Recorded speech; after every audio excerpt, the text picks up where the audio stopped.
ဒါနောက်တစ်ခုကျွန်တော်တစ်ခုပြန်ပြောပြမယ်ဒီမှာနော်ဒီကောင်ကဂီယာတန်ကိုကျွန်တော်သိအောင်ရှင်းပြမယ်ကျွန်တော်သိပြတယ်လို့ပြောဒါမလို့လားဒီလောက်ဒါဆိုရင်ဒီနောက်ဆိုရင်ဒါကျွန်တော်တို့ဂီယာဘောပြတ်တယ်လို့ပြတာဒါဆက်မလို့ထားတယ်ဒီနောက်ကိုဆွဲရင်ဘတ်ဒီစစ်မှာမပါဘူးဒီစစ်မှာတွေ့လားဒီမှာဘယ်လိုမှမပါတစ်ချက်ပဲသူကလောက်ခွင့်ပြနောက်တစ်ချက်ဆွဲလို့လည်းမရဘူးဒီစောက်မှာဘယ်လိုလဲဆိုကျွန်တော်ပြပြမယ်ဒီနောက်ကိုဆွဲရင်ဘတ်ပတ်ပြီးပြီဆိုတာနဲ့ဒီမှာပါကင်နောက်တာပါကင်ကားကိုရက်မယ်ဗရေလေးအုပ်ထားဗရေလေးအုပ်ခဲ့တာဒီကလိုလေးနှိပ်လိုက်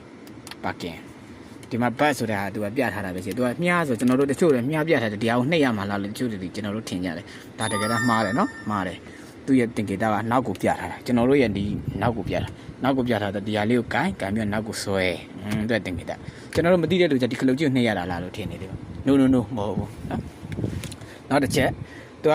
ဘက်ကဒီနောက်မယ်ရှေ့ကိုဘယ်လိုသွားမလဲဆိုရင်ဒီကောင်ကိုလည်းကြော်ပြီးတော့နှိပ်လို့မရဘူးဒါကျွန်တော်တို့ဘောဂီယာပြောင်းနေကောင်ဒီကောင်ကြော်နှိပ်လို့မရတယ်ဘတ်ရှေ့ကြတယ်ဒီမဲ့အပေါင်းဒါတွေ့လားကျွန်တော်တို့ပြိုင်ကားလေးဆိုမှုပေါ့ဒါတော့အပေါင်းဆိုရင်1 2 3ဒါနှုတ်အနှုတ်ဆိုဂီယာပြန်လျှော့တာ3ဆိုရင်2ပြန်ရောက်မယ်နောက်တစ်ချက်ဆို1ပြန်ရောက်မယ်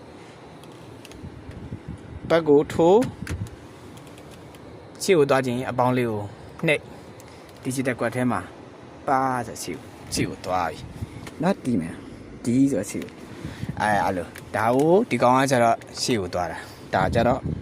ဘတ်ကိုပဲတုံးပြထားတယ်လော်လော်လေးနဲ့သူကရှုပ်လိုက်တာပြီးပြီဆိုမှဒီကောင်နှိပ်ဂီယာကြီးအဲ့လိုနော်ဒါလေးကပညာလေးပါရှင်းပြတာပါတိတလောက်လေးတွေကိုကိုယ့်ရဲ့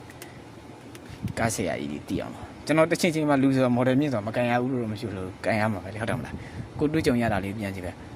ဒီဘက်ကိကတော့ဗာလဲဆိုတော့လွယ်ပါတယ်ယူကျူမှာလိုက်ချရင်လိုက်ချလိုက်လိုင်းပေါ်မှာလိုက်ချလိုက်လွယ်ဒါပေမဲ့လွယ်ပေမဲ့လည်းတစ်ခါကျတော့စောင့်ရတယ်ဒီလိုဗီဒီယိုဖိုင်လေးတွေကြည့်လိုက်တဲ့အချိန်ကဒါမော်ဒယ်မြင့်ကြီးပဲဒါဘယ်လိုမျိုးဂီယာထိုးရတာတချို့တလေကျွန်တော်တို့အရင်တော့ဆိုမာစီဂျီတွေပါဆိုလဲဒီမှာမာစီဂျီတွေပါဆိုဒီလိုဂီယာတန်လေးမှာပါတာဒီလိုစင်ကလက်တိုင်လေးမှာပါတာမာစီဂျီတွေပါဆိုဒီလိုစင်ကလက်လေးမှာမာစီဂျီတွေဒီလိုလေးလှည့်လိုက်ရုံမှာတောက်နဲ့လှည့်လိုက်ဒါကြောင့်ဒီကောင်ကမာစီဂျီတက်ကိုညှင့်သွားတယ်ဂီယာတန်ကဒီမှာပါတာအဲ့လိုလေးကွာပါတယ်အဲ့ဒါလေးတို့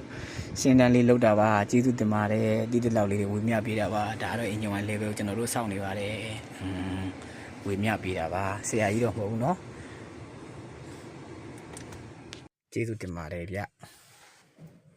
အားပေး